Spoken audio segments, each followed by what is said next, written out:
Hey, spicy babes. All right, all right. Are you excited? Because I'm so excited right now because today's episode of the Spicy Fat Podcast, I am here to welcome Sarah Nicole Landry. You may know her as the Bird's Papaya with over 2 million followers on Instagram. And in my mind, she represents the real side of social media as an account that's known for being unapologetic, authentic, and sharing the real deal when it comes to body image and mental health. But hold on, let me give you a little bio here because this wonderful human deserves a proper welcome to the party here because Sarah is a skilled storyteller. She shares the real and personal moments of her journey through body image, divorce, motherhood, self-discovery, and the pursuit of love. This is all relatable stuff, friends. Her social media platform is an open book, each post offering a glimpse into her everyday experiences. Sarah creates a space where followers can connect with her genuine and relatable storytelling, where she invites her community to join in, become familiar, and find the inspiration they were looking for. Please welcome, everybody, the Bird's Papaya, Sarah Nicole Landry, to the Spicy Fat Podcast. It's so fun sitting here and hearing that. It's like, wow, that was a very beautiful introduction. Thank you so much. I'll pay you later for it.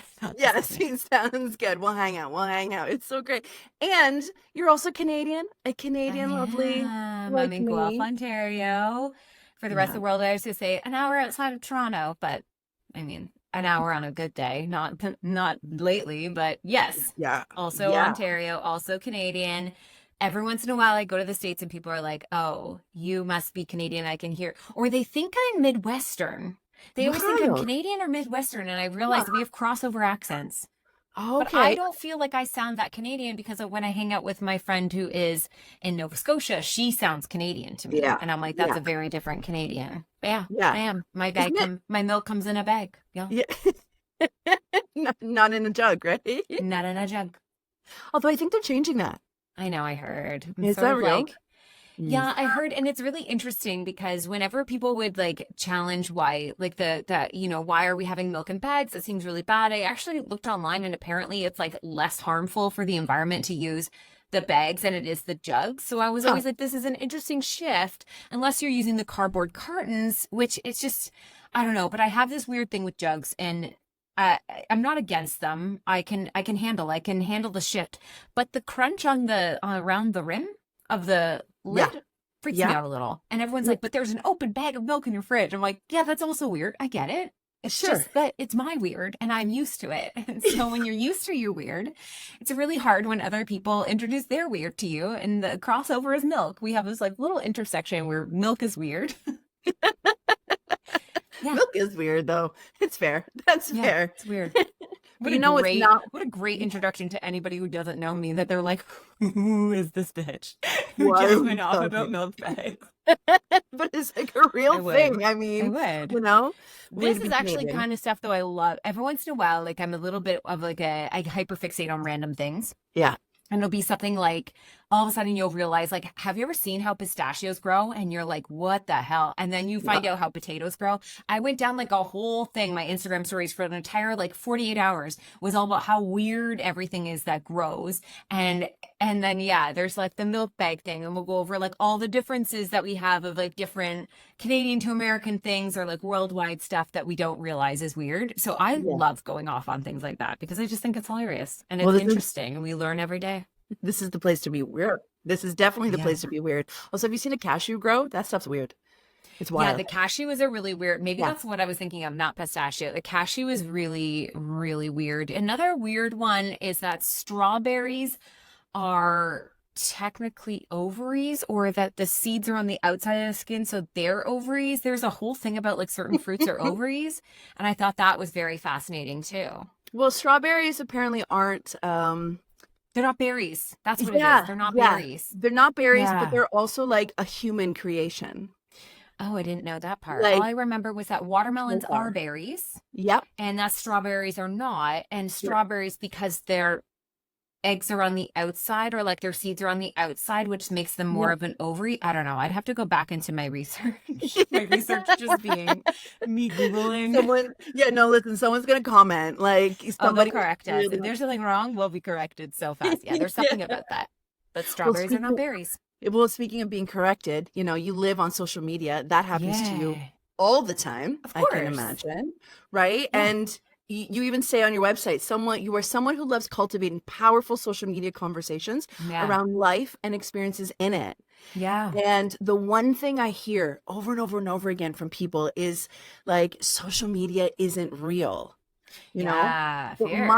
my opinion of that, like we just talked about on your podcast, like we did a little Mm-hmm. pod swap today. I'm so Yeah. excited. Thank you, Yeah. firstly, so much for having me on your pod. Yeah. Now you're on the spicy fat. But my opinion, when people say like, well, social media isn't real, like to me what that says is that it's time to clean up your following list. It's time to follow people who actually offer real, like yourself, like art, like words, like Yeah. community. Yeah. Right? What are Yeah. your thoughts on that? Like when people say that social I media mean, isn't real? I think it's both, because even Yeah. for me, like I still have the option of what I'm choosing to share. And there's also a lot of things that I won't share because, yeah, I mean, it involves other people. Like I don't give context into why I got divorced. I don't really talk a lot about, I mean, one of my kids had a surgery. I didn't have to go into the details. And I used to be like, you have to tell everything and everything. And now I'm like, no, there can be some boundaries in your honesty. And I also think that there was a lot along the way that I felt was really real of me. And then later on was like, no, that was still a very curated version. I started on the internet like so many other people. I just wanted to look like everybody else. I just wanted to be with like everybody else. I just wanted to fit in. That exists within social media. I just think that there's also room to grow and evolve and have conversations about things that I didn't see. I mean, I'm sure they were being talked about, but it wasn't in my realm of understanding. I have learned so much from social media. And I also think like there's that same thing around like social media isn't real. There's Mm, also like social media is so bad. And I have a hard time with that too, because I yep. think it can be both.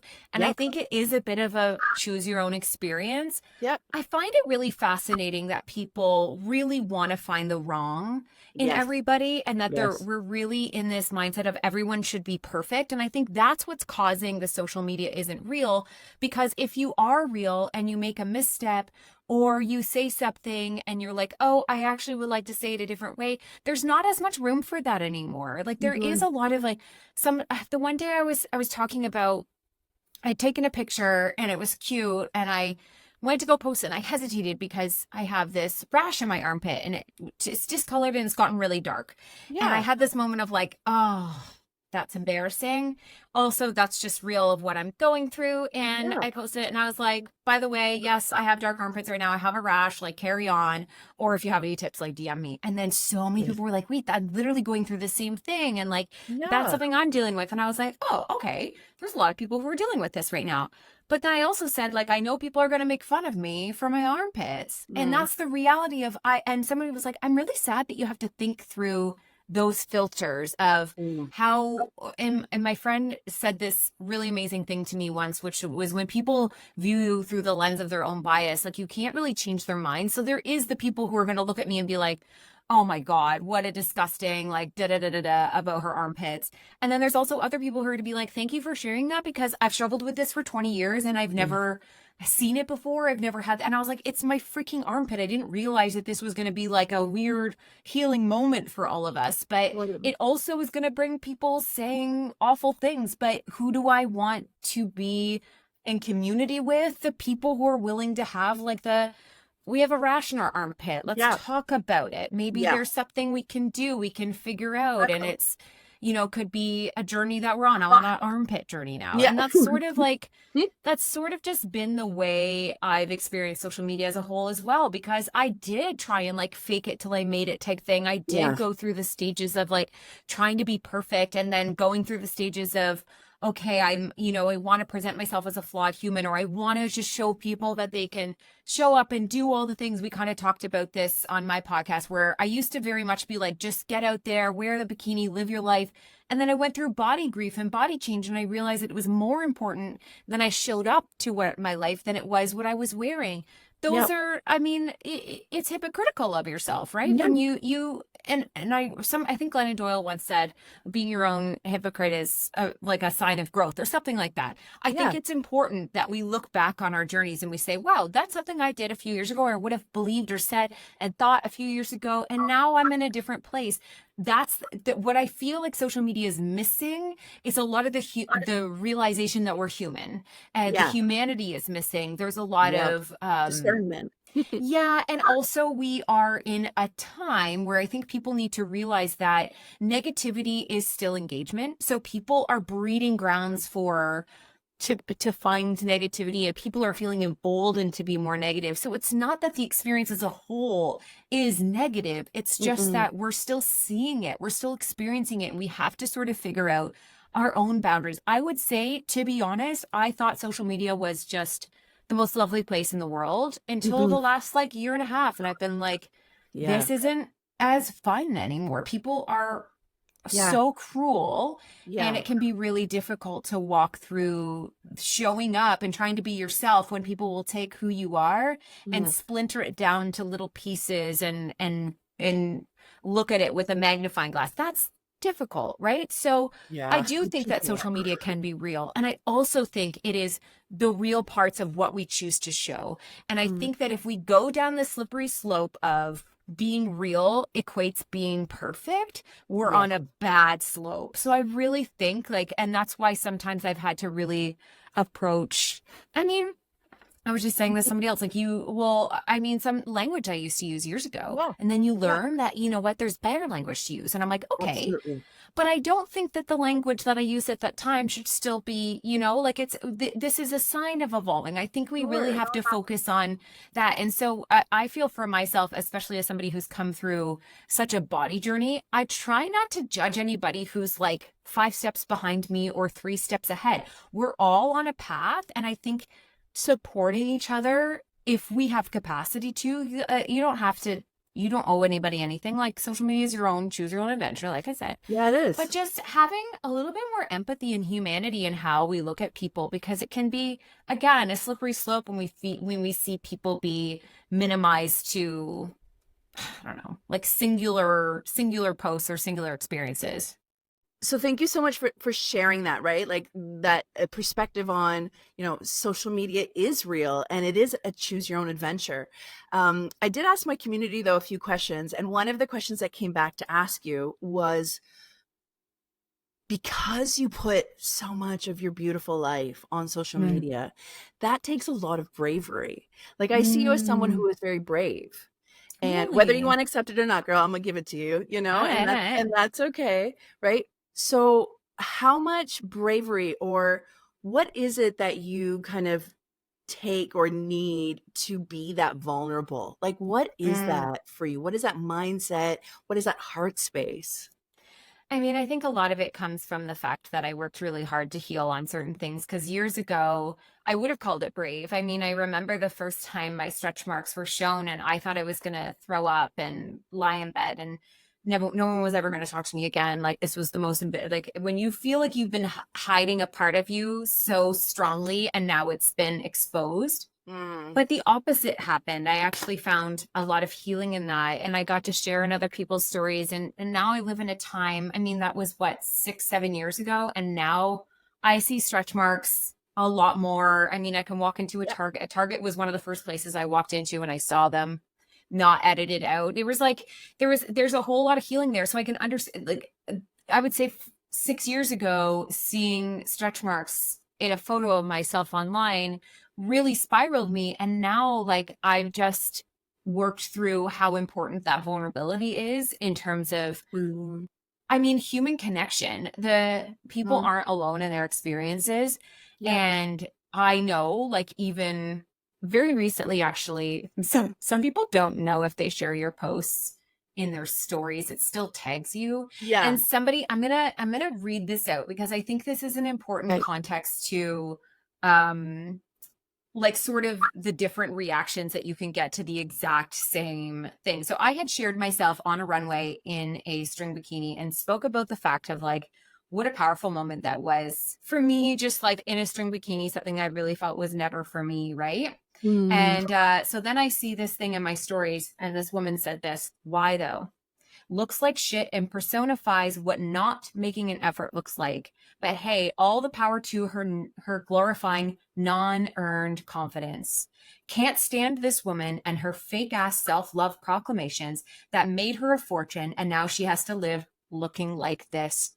The shrug emoji. And I was like, all I could stick on in that whole sentence was unearned confidence. And I went to her Wow. page, and I mean, she is somebody who works really deeply in fitness. Something I would have like 1,000%, whatever you're doing with your body, like I support you. Yeah. But then it made me, I mean, I was both angry and sad Yeah. because in that moment, what so many other people were like, thank you for doing this, what felt very brave, rocking a string bikini on a runway, for another person displaced their own Yeah. why they have to, why, what is a bikini body, or it displaced, Yeah. it moved around what they believed so deeply in what confidence is and the precursors of what you have to do to earn it, that Mm. it bothered this person so much that I was confident in myself that her response was that I was fake. And Yeah. I was like, that's so, there's so many layers to it. Every time I look at it, I feel something different, but I'm not angry. I'm not mad. I'm just really Mm. proud of the collective of people who have chosen that, you know what? I don't have the bikini body that was sold to me. I have my own version, or I Yeah. have a one piece body that I want because I want to wear one piece that day, or I want to show up in a sweatsuit that day, whatever that looks like. We all have the same right and to our lives. We all have the same Mhm. right to live it. And it's fascinating to me how much people want to put you in a box and tuck you away in the attic of society because Yeah. I don't know. It's just a really, so when we talk about being brave, I think about that because I think Mm. about that used to be such a common belief. Like now it might be a little bit more rare. I'm sure it's not. I think Yeah. it's just that people have fought so hard. But at the end of the day, my why is not, oh my God, I want to be on this, that, or the other. My why is that I sat on the sidelines of not only my own life, but my children's. Yeah. And you don't get a redo. And Mm. I used to get really emotional about that because then I had another child and I'm a lot more involved in things like swimming with her and stuff. And I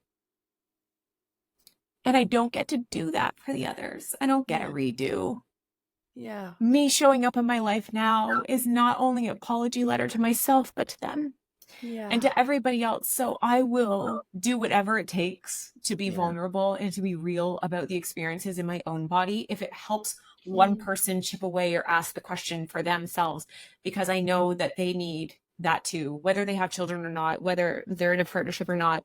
They deserve to be held. They deserve to show up in their lives. They deserve, and I believe that for every single body on this earth, no matter Yeah. how you present. And I Yes. just, if we could come with that heart a little bit more, I mean, I think that I'm really proud. There was a woman on a plane once who said, you're the only reason I booked this trip because I was so nervous. I didn't want to go swimming with my kids.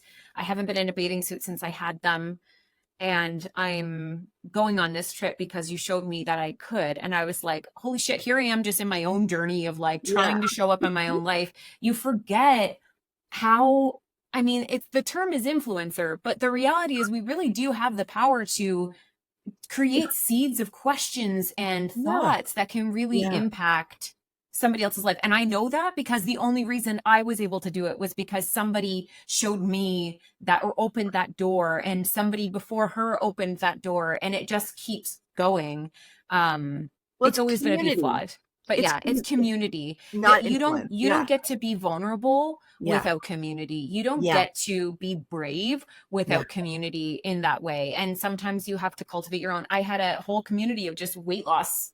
I follow people who followed me for my weight loss story. So I had to go through Yeah. either cultivating new community or Yeah. allowing people to come through the journey of like, hey, so weight loss didn't solve all my problems. Now we're gonna just like do a little 180, like Yeah. just stick around. And a lot of people didn't. And that was also so important, like in terms of being real on social media was, hey guys, I don't, I'm not doing that anymore. I'm going to do something else. Yeah, no, that's fair. And I can appreciate that comment that that person sent you, in that not the impact that it had on Yeah, you, yeah, yeah. but what it made me reflect on, it, just as you're speaking, was, this idea that we continue to reinforce over and over and over again, that value is earned, not inherent. You Yes. know what I mean? Like, so the fact that you had to like work hard to like wear something, to work hard to exist, work Yes. hard to show up, like the fact that you have to work hard to be a human and Yeah. you can't just receive, like Yeah. that's that, as a therapist, that's where my mind goes. As a therapist, I want to like sit that person down in front of me and be like, so how hard is it for you to receive, and how have those people pleasing days been going for you? Yeah, and I You think know? there's also that, I mean, I think it angers a lot of people that I maybe have found success while pursuing myself, or Yeah. that, a different from the norm. I mean, for a lot of people looking at me, I'm white, blonde, married, kids. Like, there's a lot that are, I'm still straight size. There's a lot that like checks off all the boxes of what is like the mold, right? Yep. I'm slightly outside the mold. And Mhm. I mean, and people don't think I deserve it. So it's really interesting. I think it's really important that we also recognize that not only was she upset that I had the confidence to walk a runway, but that I found success while being in the body I'm in now, Yeah. not it when I was, struggling Yep. deeply with disordered eating and body image, Yep. and literally at the lowest moments of my life were the Mhm. ones that the people congratulated me for my body for the most. I'm Boom. so glad that I didn't get a lot of success then, because I don't think that was, I mean, that's just not what the path was for me. I'm on a different Yep. journey, and my social media is like a journal of that. It's not, Hmm. I don't know. I wish I was a little bit more intentional. A lot of times it's just, I mean, I've been thinking about that person's comment for 2 weeks. I know something is being written in my heart from it, and it's not going to Mhm. be rude or mean. I know everyone's reaction will be like, that is so wrong, and how dare she? But I just approach it with empathy and sadness that it's hard. Mm. I remember those days. I remember going through, you know, um, just really restricting my life in every way possible to try and earn my confidence. Yeah. And it didn't work Yeah. out. And Yeah. that was difficult, right? Absolutely. And my question to you then is, uh, actually I have a couple questions. Girl, we can Yeah. talk. We've already established we can talk all day. But my question to you is then, how do you kind of like support your mindset, your self-acceptance, and then Mm, moving into a space we're talking about, what are or what was a big moment or some moments that you're like, you know what? Fuck it. Like, these people are too mean. This is too intense. Like, I can't protect myself. I can't protect the message. I can't protect the voice. I'm mm. having a hard time with boundaries. You know what I mean? Like, what has helped you kind of either come back to your body, come back to your mindset, your acceptance, your vulnerability, right? Like, what Yeah. has been some of that? One big thing was following people that didn't look like me. For the longest time, I followed people that, because they were about the same size and we could share fashion tips and things like that. I could see if something looked good on their body, it would look good on mine, type of thing. But Mm. you realize you start to sort of, I thought it was, when I think about it now, so I was just on a Nick's trip a couple weeks back. And I think the one thing that made me feel so comfortable in my own body was looking around the room and seeing everybody looking different from each other. Like there was maybe tiny mirrored things, but Mhm. realistically, we all look different ages, different life experiences. And Mhm. that gives you a level of freedom that you can't possibly imagine to be true. But it was so beautiful and so important, because I think when you start to follow people that you want to look like or you think you look like, then you start to Mhm. create the comparisons. And so I have found that when I follow people that also don't look like me and are of all different body sizes, it's given me a lot of seeing people's power and their worth and their beauty, even if it's so different from my own. And I think that is like just giving me a whole different level of community and connection. But I will also say this: I struggle with PMDD. I'm still learning about it. It is Yeah. a it is a beast. Hey, And I sorry. like I Sorry. It's Shade. it's really hard. For those that don't Yeah. realize, it's like a very extreme version of PMS, and that's really minimizing it. For Mm. me, I struggle with just trigger warning here. I struggle with self-harm thoughts and suicidal thoughts. And they got so strong, especially around when I would receive negative comments, because when you are so low on yourself, you believe them. And then you start to diminish your worth, and then you start to feel like maybe I'm not good for anybody. It's a really, really difficult few days to go through. I'm working through ways of managing it and creating safety and comfort. However, I say that because on most days I can handle it, and on some days I cannot. Yeah. And that a lot of like self-learning. When I quit my job to do this full time, I committed half of all my working hours would be in community. I never wanted to be somebody who just grew a following and grew away from people. I wanted to stay so connected. I wanted to hear their thoughts. I wanted to hear their stories. I do 4 hours a day at that. That's a lot of hours. And the days that I'm struggling, I really have to reduce them. And I really have to get quiet because it's important for me to stay alive. That's just one of the realities of it. So I think that it's both, and I think that I am so grateful that I get to have so much community and powerful conversations. And I also think that I've, in the last year especially, had to really reflect on keeping myself safe within being vulnerable. And sometimes that has meant like entire months of not writing big vulnerable things and just being like, here's some fluff. We need the fluff. Yep. It's okay. It's okay to talk about lipstick for a day. It's okay if you just want to talk about, what pants you're wearing or whatever. Like, thank God for the fluff, because sometimes it's just, even in your own journey, you have to take a step back and be like, okay, I can't do this every day, and that's okay too. But I think years ago, I used to post like 3 times a day and like had always the right thing to say and everything. And I've gotten tired, and that's okay too. At one point I went on my Instagram stories and I bawled my eyes out and I said, I'm so sorry, because I feel like I'm not the person you all followed because I'm struggling. And this version of me is like not somebody I don't like feeling like this. I don't like feeling low and down. And I feel like sadness is rippling out of the seams of my page, and I hate that. And I want to be like a hug. I don't want to be sad. I don't want to be a drain. And everyone just like, they all stopped and hugged me.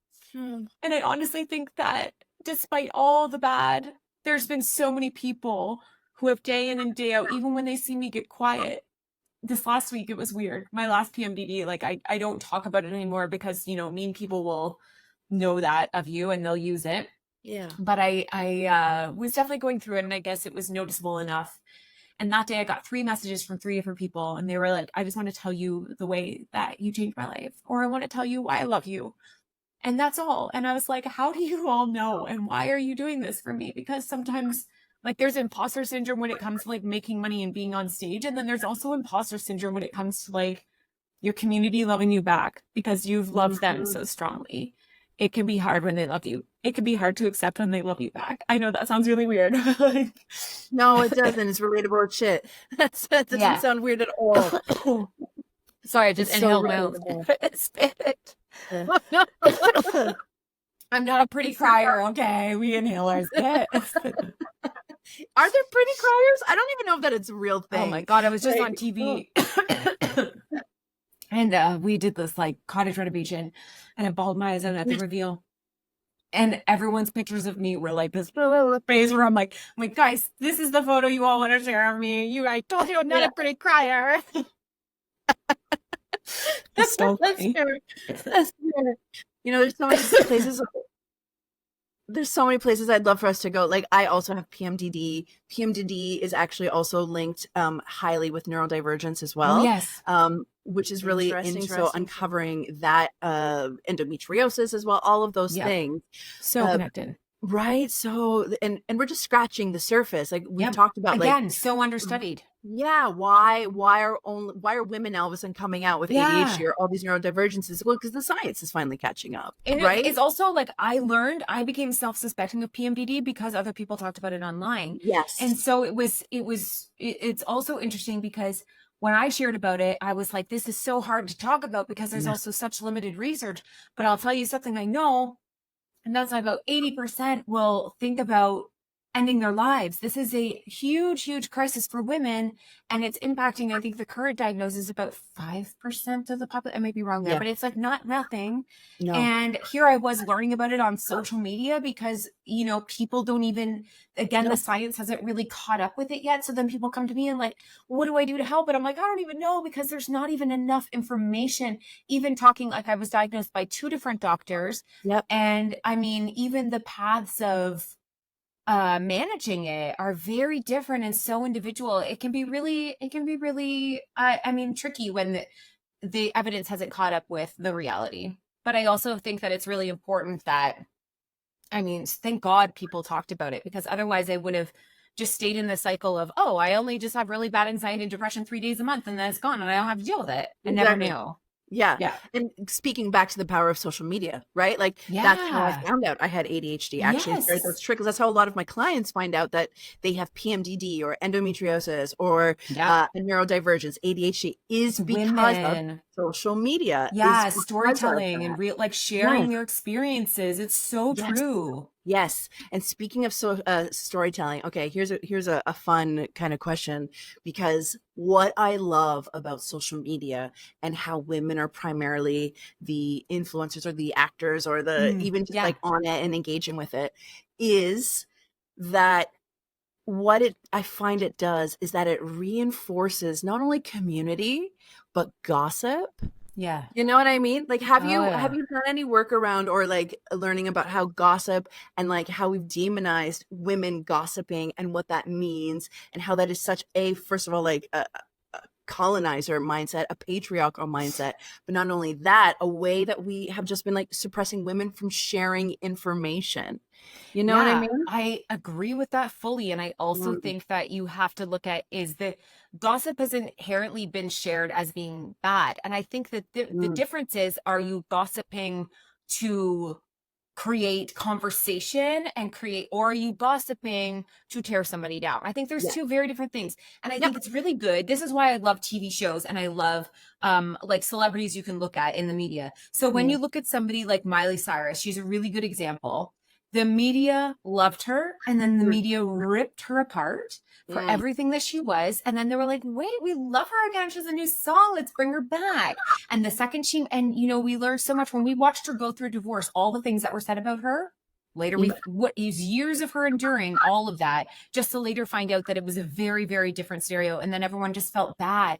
But the thing is, women are perpetuating this too. We get a huge dopamine hit from like yeah. participating in some of this. So I Yep. think it depends. Like, are you having constructive, like thoughtful conversation and gossip that is actually going to share information, Yeah. elevate each other? Or Yeah. is it in a way that you are just creating gossip to rip each other down? And we had this question come, we were doing a Ask the Neighbors episode once. My neighbor Becky and I were doing an episode, and somebody asked about, a situation where one friend in the friend group was going through things, and every single time she canceled, they all were talking about it and she felt weird about it. And it's like, well, Mm, that can be one of two things. Are you coming up with solutions, or are you yes. just gossiping? Like, there's Yes. two very different things.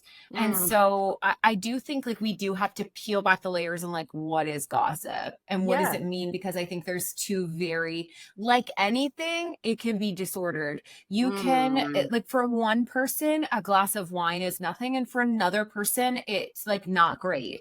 The mhm, same with like anything when it comes to like having certain dietary restrictions. mm, Sometimes that is problematic and sometimes that is helpful. Not everything is in like individual silos of truth. Like, there is a lot of nuance between. So I feel on things like that, you're right. Like, I think it's yeah. so important that people shared information that wasn't, it wasn't coming from a doctor that I saw. It was Yeah. coming from my friend Katie that I follow on Yep. Instagram, my friend Lauren that I follow on Instagram, my friend Taylor that I follow on Instagram, talking about PMDD. That made me go, huh. Once I started tracking my moods and I realized that these really dark thoughts were happening in a cycle, that's the Yeah. kind of gossip that changes people's lives and that saves lives. Very different from, did you see what so and so was wearing? Or I Yeah. heard she was cheating on her husband. Yeah. very different types of Yeah. conversation. Are you creating community or are you creating Yeah. curses? Right? Yes. Yeah. Yes. When you Community get or curses. together. I love that. Yeah. Right. What are we doing here? And Yeah. how are we supporting one another? Right. There's nothing wrong, like you said. I've had friends be concerned for my friends or concerned for myself, and like, Yeah. yes, you want to talk about it because it's not only about like creating solutions, but it's also sharing some of that compassion fatigue Yeah. Yeah. that we can Yeah. have, right, Yeah. for our friends and for our families and that type of thing. So I Yeah. really appreciate how, you're evolving to Yeah. reflect on this stuff. Yeah, And I mean, people's lives yeah. aren't our entertainment, and I think with with the birth of reality TV, and then with the rise of the influencer, we really Mm, started feeling that these people's lives were entertainment. Therefore, their stories and our gossip about them is no, earned entertainment, and it's not. Like no, it's no. very, I mean, it's a very weird thing, but that's one thing I always check myself about when, I mean, there's certain people that you've classically gossiped about certain things that you've seen about. Sure. And then when you walk away from it, if I get that ick feeling, I'll often go back and be like, I shouldn't have. I mean, it was entertaining. We were talking about these people because it was entertaining to talk about them. And it's Yeah. weird that now that I'm at the position I am now and people sort of treat me in like the celebrity box where they talk about me and you're like, that's not true. What are you Mhm, talking about? That's so mhm, damaging. mhm. And then I realized how much I've done that about the celebrity culture. And now I'm like, I try and be a lot better about it because I'm like, Yeah. I just want it. And my friend Brini always says this, like, put out in the world what you want to receive. If you don't want people to say things of you, don't say things of other people. Like, that is like, she's very like the Yeah. universe. And I'm like, okay, fair. Cause sometimes she'll catch me in like in that type of thinking. And it's Sure. really helped me break out of a lot of that mindset where it just is like almost people's stories are entertainment. Cause Yeah. I know that's like what they're packaged and sold at in reality TV and they benefit Mm. from that, but like the average person is not like your entertainment. And even though we get that dopamine hit, I think there's a better way.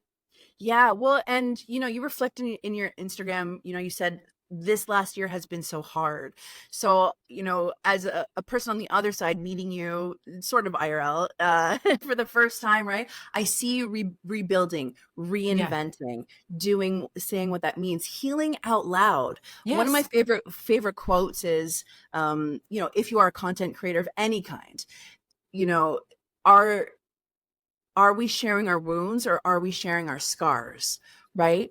And how we reflect on that. So for you, what have you been kind of learning about your own reinvention? Because I see you're shifting, girl. You're trying to find some things. Always. I listened to that podcast episode you did with the psychic, and she's like, things are Yeah. coming. I was like, yes, they are for her. Like, clap, Yeah. Yeah. Yeah. How is that evolving for you in terms of a reinvention year, is what I see this Yeah. for you as. I think for me, the big thing is that I really struggle with people pleasing. I mean, there's Mm, a lot of historic things. I think Monique Melton's a really great person to follow when she comes to, white supremacy's yes. ties with perfection. And I learned a lot about, how damaging that self-perfecting thing can be. I think that I always feel like I'm not like I don't struggle with people pleasing or that I don't, but the reality, or I don't struggle as much with like perfectionism, because I've leaned so far into, well, this part of me isn't perfect. Look at my dark armpit that has a rash.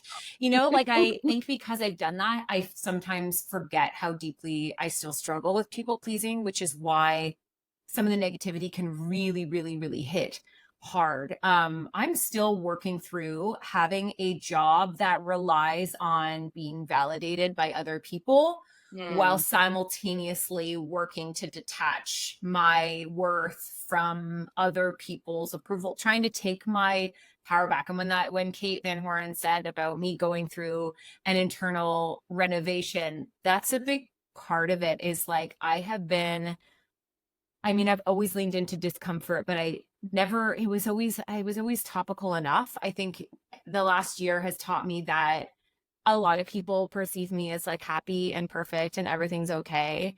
And to mhm. reveal that I was like having suicidal thoughts and really struggling when I checked off every box of what success and happiness looks like. Yeah. I mean, there's a lot of work to be done, and I think a lot of like the hardest days are when I'm struggling with criticism. And if you only listen to, I think there's two different things. If you're listening to criticism and there's something to be learned from it, then I appreciate it. If you're listening to criticism, somebody's just trying to tear you down, it's not going to add value to anybody's lives. It's hard to live by everybody's standards. It's really, like we talked about earlier, quieting down to listen to yourself. Yeah. I mean, that's the biggest work of all.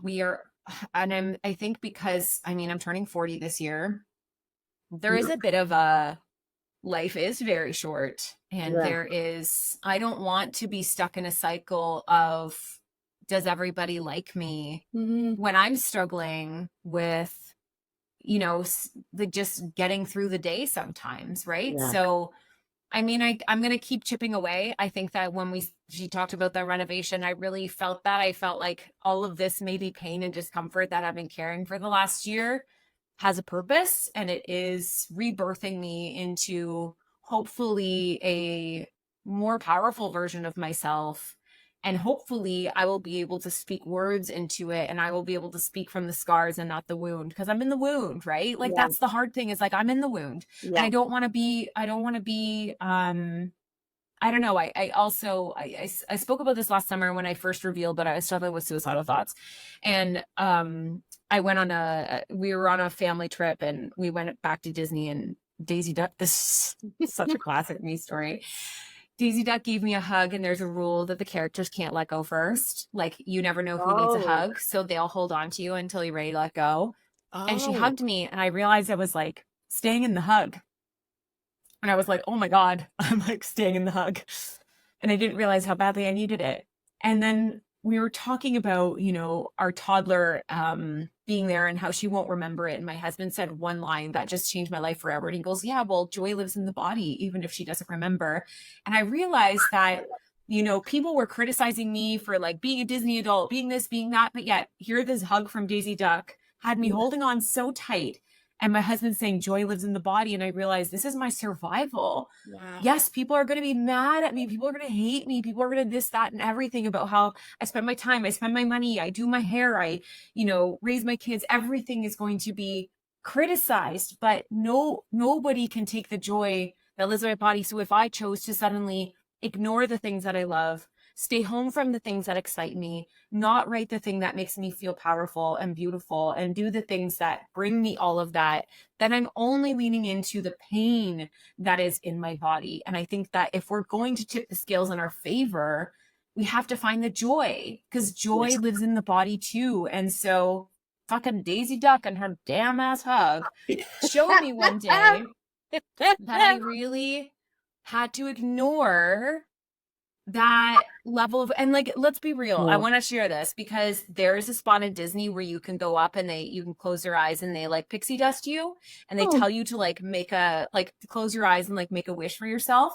Okay. Nobody asks adults, what do you wish for? Nobody asks you that anymore. Nobody says like, what are you dreaming about? We get stopped in all of that. Everything that was so good about childhood slowly gets removed from you because it's like kiddish and it's wrong and blah, blah, blah.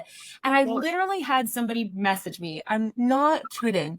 This is somebody I talk to almost every day in the DMs, and she goes, because I teared up when she fairy dusted me and asked me what my dream was.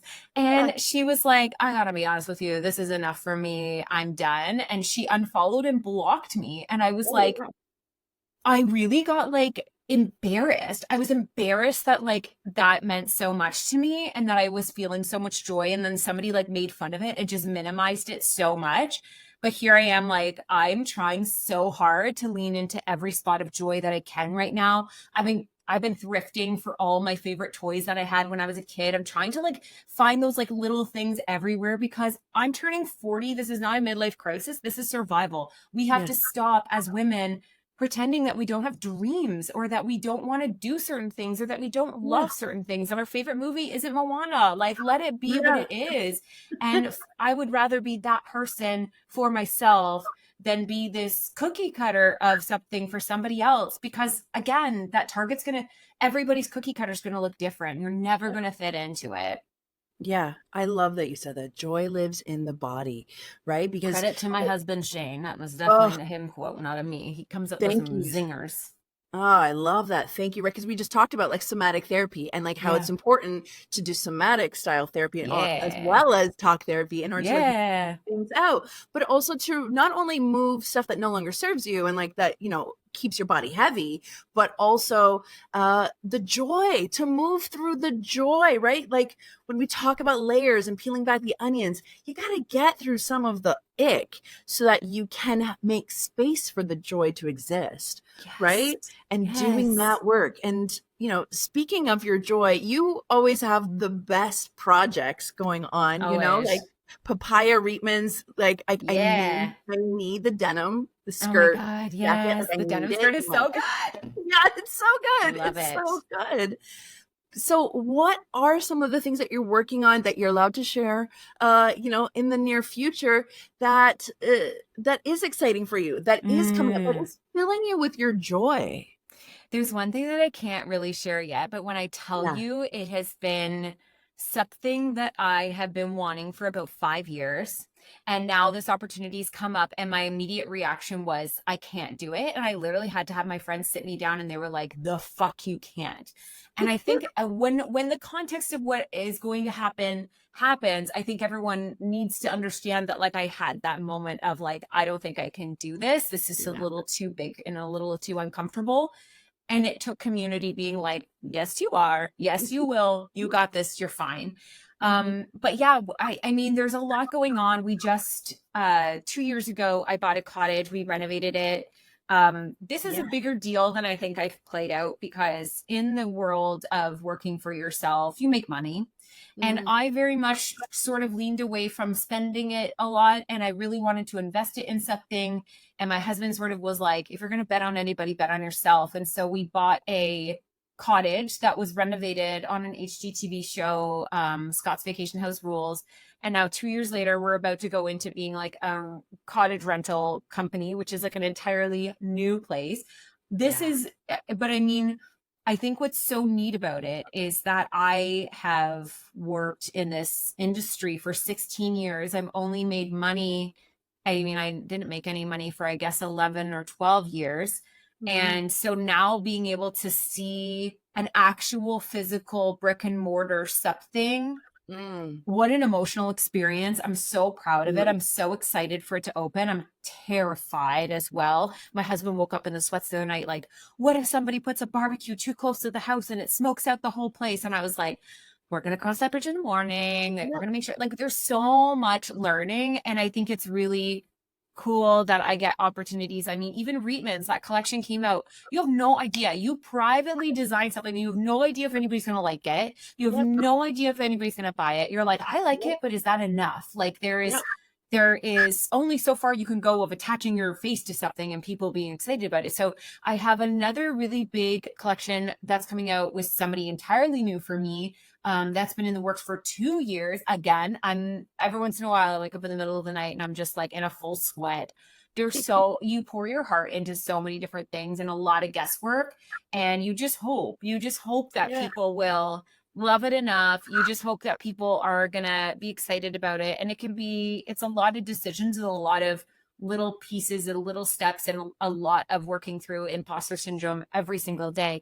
I think people would look at me and assume that I just have it all figured out. I don't feel any different online now with 2 million followers than I did when I had like 16,000 followers. I don't feel any different. It's really weird. I thought it would. I think it's very similar to when you go through body transformations and you think that that body transformation is going to bring you all the things. It doesn't. It raises the stakes a little bit. It also raises opportunities. So I'm trying to do my best with all of that, of the fear and the imposter syndrome, and working through my self-worth while also trying to create content, while also trying to grow a business that is all Mhm. intertwined with my self-worth and intertwined with how we show up online. It'll be such a fascinating case study years down the road when we look back on this whole thing, and when businesses are built off the back of a person and not just, I mean, we see it in celebrity, but this is a whole different industry. It'll be Yeah. really fascinating to see how everyone's doing 10 years from now. Mm. But I mean, I love it. I love that I get to have a lot of fun most times creating content, writing, sharing our lives, whatever. I mean, I've been doing it for so long that I think a lot of people are like, how do you know how to show up every day? And I just don't know how not to. Do you know what I mean? Like, Yeah. it's just, Yeah. Yeah. it's such an extension of Mm. me and just how I am as a person. I love sharing. And I've always been like that. I mean, this is basically show and tell every single day. And I fucking love it. I fucking love show and tell. It is my favorite class. It's my favorite part of the class. And that's why my stories are like a little ant trail. I just can't help myself. I just think weird thoughts and I feel like other people might want to hear them. And sure enough, we're still talking about milk bags and how cashews grow. Yeah, It just is what it is. Full circle there. No, I always say this, but I make people either laugh or cry, and there's not really a lot in between. Like it's just like one or the other. Like or it's just like nothing. Like it's just the spectrum is there, and it's either funny or it's emotional. And I don't have a lot. I don't have a lot in the middle. That's my sandwich. That's fair. That's fair. Hey, you know what's funny? Okay, this is a conversation I've actually been like a little bit dying to like have with you, but mostly on behalf of some of us women. Okay. Speaking of like funny things, let's shift into some funny things as well, right? So do you see my sweater? Oh, I'm gonna drop things. I see a little bunny on it. I can't see the rest. A little bunny, and it says Fluffy on it. Okay. So fluffy bunnies. All right. Okay. We were talking about sex earlier. I'm talking about body stuff, body inclusivity, all of that stuff. I love your next partnership so much. I think it's incredible. The new swim line is awesome. Big fan, but I need you to pass on a message for me. Oh, I'm ready. I'm good at this. I need them to make the front of the underwear and the band underneath my vulva just like a little bit fucking thicker for my fluffy bunny.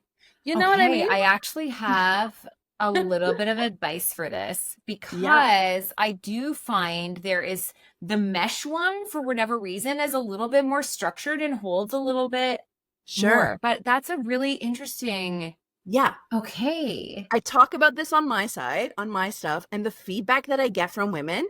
There's two feedback because I'm wearing my Knix right now. Like, yeah. You know? So you want it like literal, wider. like cooter. Okay. Yeah. I don't have a little girl pussy. I don't have a Kim Kardashian. Probably. Oh my God! I tried on a brand and it was like literally half an inch, and I was like, "Whose vulva is the size of the space between my eyebrows?" Yeah, it was like literally this tiny. Yeah. So you know small. What I mean? Literally, I was styled in that underwear that day, and it was like a full, what's it called? Like a wedgie front to back the whole day. And I was like, this is not underwear. This is something else. I've had that experience. I haven't had it with Knix though. That just goes to show we have very different bodies and very different needs. Definitely something to chat about. I thought you were talking about like you wanted it to be tighter above. Not wider there. No, the fabric is amazing. The above is amazing. But I need my vulva to be like a wider gusset. Okay. Yes. Also, if you're getting into the swim bottoms, this is something Alicia taught me, and it's so smart. The Sculpt High Rise, turn it backwards. Oh my God. It gives you the cheeky ass and it gives you a very full coverage front. And I was like, it looked so good. And I was like, this is perfect because I love a cheeky underwear. And they have most of their customers often want like a full coverage. So I was like, great, because I can full cover my front while having, because I have an apron belly. Anything that's like bodysuit style, immediately like I muffin out the bottom. I don't muffin top. I muffin bottom. I bottom out, right? I get the little wings that go out the side. So turning it around made a massive difference. Was not prepared for that. I don't know if you could do that with the underwear because it might be a little bit different, but I still think this is great feedback. And I thankfully have one of the designers in my phone. So I will text her that message. Amazing. Was that an Alicia McCarville suggestion? That was an Alicia McCarville suggestion. The Knix High Rise Sculpt swim bottoms turn backwards. And I actually have video and pictures of it. And my ass looks amazing. And my front is fully covered. And I was like, fucking genius. Love it. Done. Who thought, like, right? Like, who thinks about that, right? That type of thing. That's my one for the fluffy bunnies that are out there, right? Because I literally have had clients who've come to session to be like, so my vulva sticks out when I wear a dress and I'm considering getting liposuction to it. What should I do about it? Now, eh? Yeah. Yeah. Yeah. So it's interesting that, and like I know Nick's just released these, but up until like the last few months, I was also hoping that Nyx would do like coverage in the full in the back, but also Yeah, they just coverage added that. full in the front because like it's messy, you know? Yeah, that's where I'm like, if you're somebody who's messy, get into the sleep shorts on your day one. The sleep shorts are awesome because they are like full coverage. I haven't tried the new ones that are like the zones ones. Those ones go Yeah, higher up and back.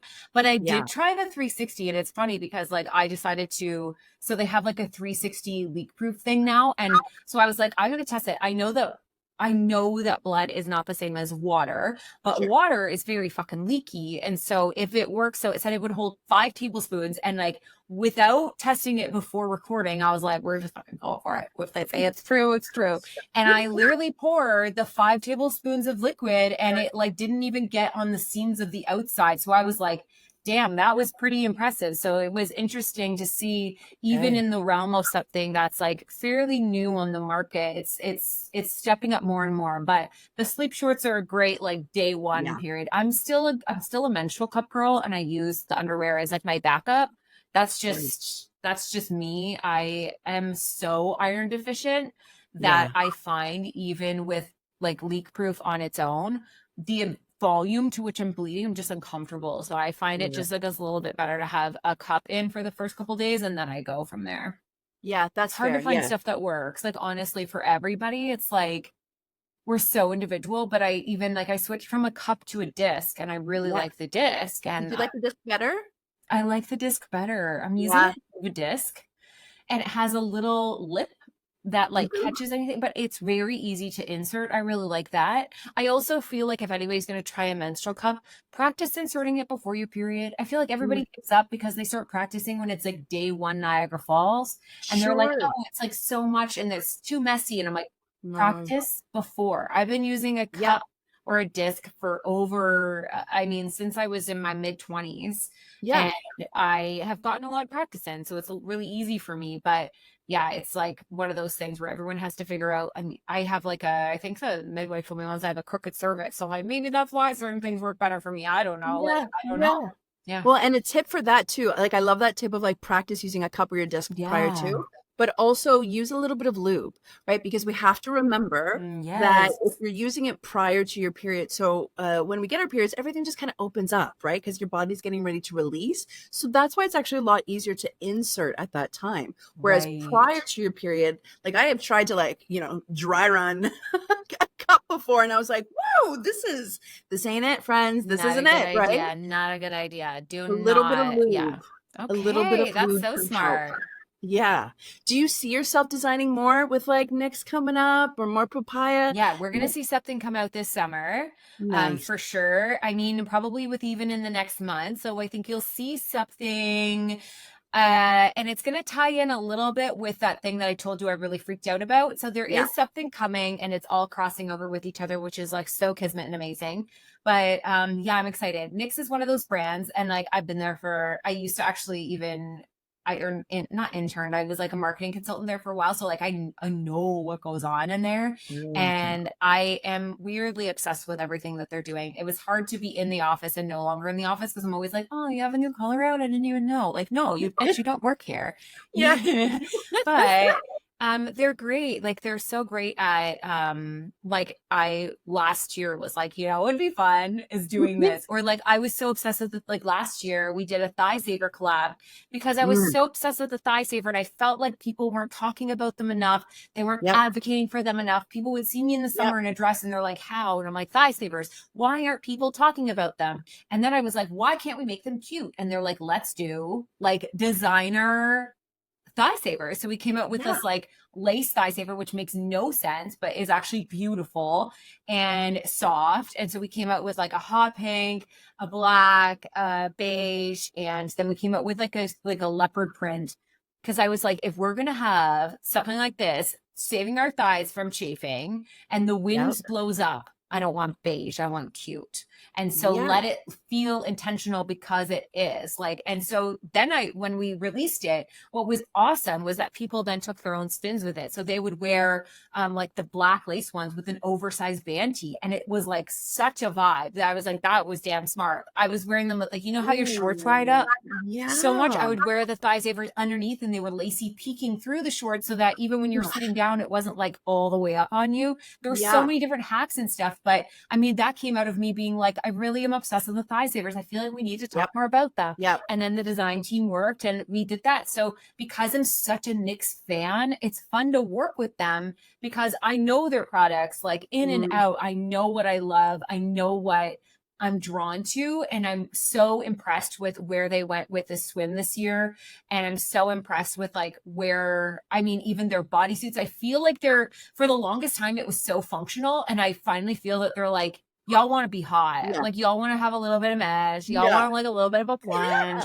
And so I feel like, and like we saw the string bikini get launched this year. I was like, yes. And they designed it in a way that I'm like, I've never seen a string bikini designed so well. And like it has a double loop. So you're not losing the tie if it comes undone. It's done twice. Okay. So there was, and you know how normally when you're tying it up, you like have to hold it with a finger and try and tie it. And then you're doing it the other side. It fishes through once and then ties so that you already have basically that finger holding it down. It's like, it's so genius. Brilliant. And I was like, that seems like such a small thing, but for anybody who's ever put on a string bikini and tried to get those ties done knows that this is not nothing. This is a very big deal. And so I love that though. I love that they're leaning into, okay, we know the function. Now let's do the fashion. Let's do the sexy. Let's have a little bit more fun. I love that they continue to use models of all different ages. I love their campaign about women becoming invisible after 40. They're not just, it sounds like I'm a spokesperson, I'm not, but I just am passionate. But I do feel like they're a brand that loves to challenge social conversations at the same time as creating product. And I think that that's said, I mean, if we're going to go back and give credit where credit's due, the only reason I ever showed my stretch marks was because of NYX. And because of a single photo shoot of a photo that they posted that I got to read the comments that changed my life and thousands of others when we realized that there was a lot of us and it wasn't 1%. It wasn't 0.5%. It was literally half of us. We're having stretch marks on our bodies and we just never saw them before. That was a marketing campaign for a pair of underwear and it changed our fucking lives at the same time. Same with the mastectomies, the representations they've done there, age. I mean, it's beautiful. It's beautiful. It is. And they're Canadian. And they're Canadian. Yeah. They're great. I know. I could toot their horn all day. I love them. I love them. I love them. Okay. So there's this fun thing that you are officially my second guest on the Spicy Fat podcast. Okay. Oh my God. Yeah, I know. It's so fun. And terrifying. It's either a crash and burn or it's all the way to the run. I know. We're going all in though. We're going all in. We're going to see how it goes. Right? Yeah. My first guest was my 97-year-old grandmother. So yeah, which is fun. Well, she's a sweetheart. Yeah. So you're my official, like, not my family guest, but you know, all that kind of thing. So you're such a pro. I never would have guessed. No, thanks, girl. Thanks. You know, well, I've also been doing this for a long time. Yeah, I guess. So, like, you're a therapist asking people's questions. And here I am just like, let me tell you about when Daisy Duck hugged me really hard that one time. You have the therapist touch. No, thank you. But that's best story. But so I want to kind of wrap up my podcast with like a rapid quick fire question. Okay. Or series of questions because like, let's just get some like authentic stuff. You know what I mean? So, because I know about your work, I know about your beautiful heart, but like, let's meet Sarah. All right, let's do it. Okay. So first question is, are you a maximalist or minimalist? Maximalist is the problem. Are you an extrovert or an introvert?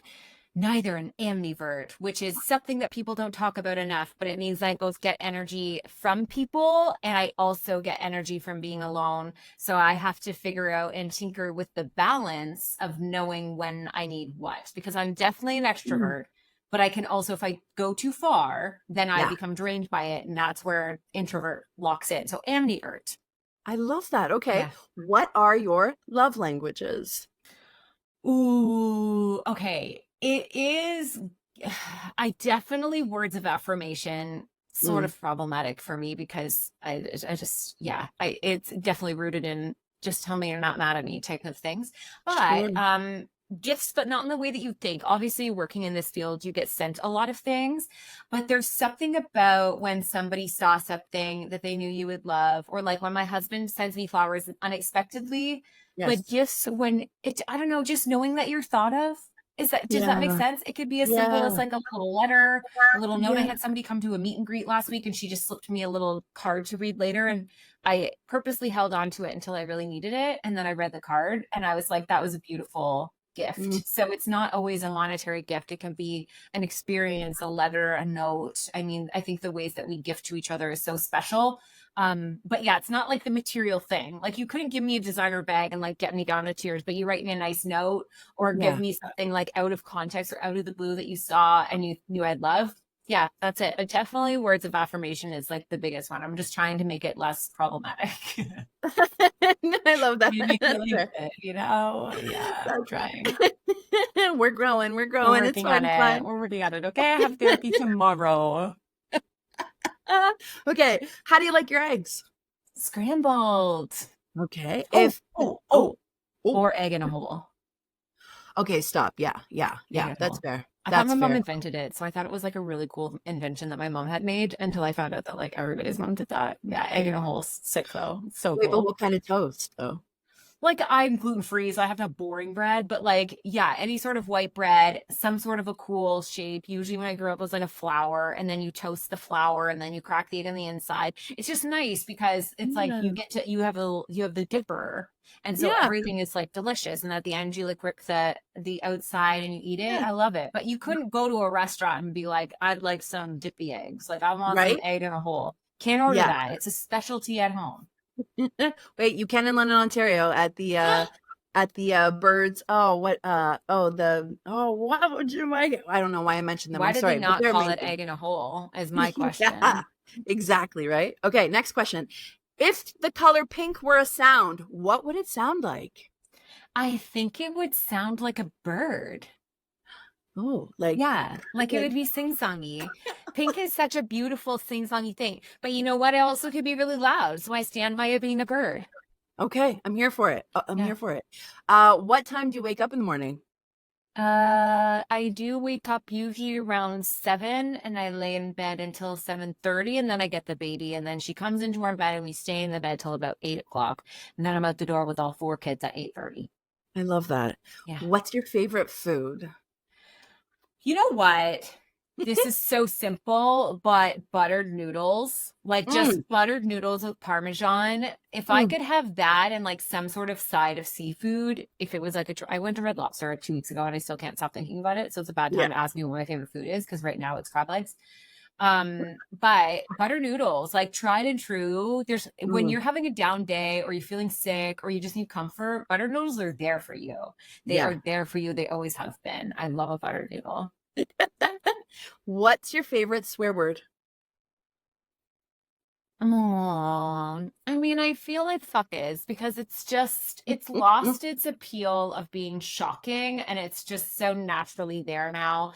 I didn't swear till I was 30. Like I maybe did like Oh, accidentally, but I yeah. didn't. I grew up like a very, I don't know, we just didn't swear. And then, I worked in a restaurant and yeah, and I remember coming home and I was talking to my mom. I was living with them at the time. I was talking to my mom and I was like swearing every other word. And she's like, God, I love this version of you. I love that you worked in a restaurant. And she was like, you got restaurant language now. So yeah, I love fuck. I think it's still, I don't know. It's like in a weird way, a reclamation of myself because I never would have allowed myself to say fuck when I was in my 20s. I love that so much. Yeah. And the final question is, if you had a piece of advice for your younger self, what Yeah. would it be? I'm gonna tell us a short story because I can't do anything rapid fire. That's okay. So my daughter went to prom a week ago and she wore this really elaborate ornate dress that is like big poofy sleeves and very different from any prom dress that would ever Mm, possibly be in a prom. But she wore it and that was important to her because that was her style and her thing. And I thought about my own prom and the fact that I wore a black dress because I wanted to just look as basic and blending in as possible. I never allowed myself to think that I could dress myself up or my body up or anything like that. And so when I look at her and what she did by going in what felt best for her and what she loved the most for herself, it weirdly healed a part of me that I realized that if I'm going to give advice to anything, it's just show the fuck up and be who you are, and the right people will love you for it. And it's way, way, way easier to do that than to try and be, and the exhaustion of trying to be what you feel everybody wants for you, because then you only attract people that love a version of you that's not real. And somebody just kind of clarified that with me on a podcast I did. I wish I could remember who it was that said it to me, but I thought about it, and I watched her walk around come out of the car and walk around the car, and all these kids who were dressed in the classic prom outfits looked at her and they didn't judge her. They cheered. And I thought, that's fucking cool as hell. That is a version that I think we all deserve to be. We deserve to show up. We deserve to wear what we want to wear. We deserve to be the main player in our own story and not try and be a version of ourselves that we think everybody else is going to feel is more accepting or more blending in. It's so hard, but I mean, I'm still riding off of that moment where I absolutely saw watching her come out of the car and have these kids just cheer for her. And for days she's been like, you wouldn't believe how many people came up to me and told me that they loved my dress. And here I was worried that, you know, she was slightly wearing something a little bit different. I just wanted to protect her from anybody saying anything negative. And instead, I mean, she had this beautiful experience. And I thought, God, that was like, you just did in one day what took me 20 years to do. Took me 20 years to just be like, oh, this is actually who I am. And I'm actually really quirky, and I'm such a dork, and I'm very disorganized, and I'm, you know, my house is messy, and I'm this and I'm that, and I'm everything else. And I really love the color pink, and I'm going to paint my front door pink. I'm going to paint my cottage pink. And I love Disney, and I love these things. It took so much work for me to get there for myself. That was a really beautiful moment that makes me really realize that that's what I would wish for anybody younger, is just to, I mean, you're going to evolve and change and do no matter what, but just try and be as much yourself as you possibly can in this life. Yeah, it's important. Oh, incredible. On that note, thank you. What a rapid fire that was. I'm so sorry. No, that was the best. That was incredible. That was the best. Thank you so much. Whenever somebody says they're doing rapid fire, I'm like, oh, good luck. Yeah. Fair. Same. It's okay. I love that. I love that. And that dress, I saw a picture of that dress. It was beautiful. Wasn't that a dress from, it was like a show, like Labyrinth. It looked like the dress from Labyrinth. Yeah, it's actually a 1980s remade dress that we got off a woman in the States. But yeah, it looked a lot like Sarah from the Labyrinth, which is one of my favorite movies growing up. And I introduced it to my kids. So when she saw it, she was like, oh my God, it's like Sarah from the Labyrinth. And from that moment on, we're like, this is the dress. This is what we got to do. And it was really, really cool. I'm really, really, really proud of her. Like, it's just, kids can be like, you know, people look so down on younger generations and on teenagers and stuff like that, but they've got a lot figured out that we don't. And I think we have to listen a lot more to them and their experiences and their thoughts of the world, because they're so, they have such incredible, expansive thoughts, and they are a very healed version of a lot of us, right? So I'm excited. I'm excited for the younger generations. I don't think they're fucking up anything. I think they're coming into cycle break, and they're going to change the world. I believe it. Yeah. Well, that's what the elder millennials are doing, you know? Yeah. Yeah. Well, thank you, Sarah. I appreciate you being here so much and sharing this space with me today. And for all of my spicy babes who are listening, find all the information and takeaways from today's episodes in the show notes or at spicyfat.com. Subscribe and follow wherever you get your podcasts. Leave a review, leave a voice note. Let's talk about it. Find out more about Sarah Landry and the Burke's Papaya and her upcoming projects as well in the show notes and on her website. Because on the next episode, we're going to continue. We're going to continue this conversation about all things body, love, and so much more. I also have a few more really awesome guests coming on the show, guys. We are on fire here. We are having a good time and continuing the conversation about all of the ways that we can love ourselves at all chapters in our lives. But as always, thank you for being here. Thank you for being curious. Thank you for allowing yourself to deserve more. And thank you, Sarah, for joining me in this episode. So stay spicy, lovers, and I'll chat with you soon.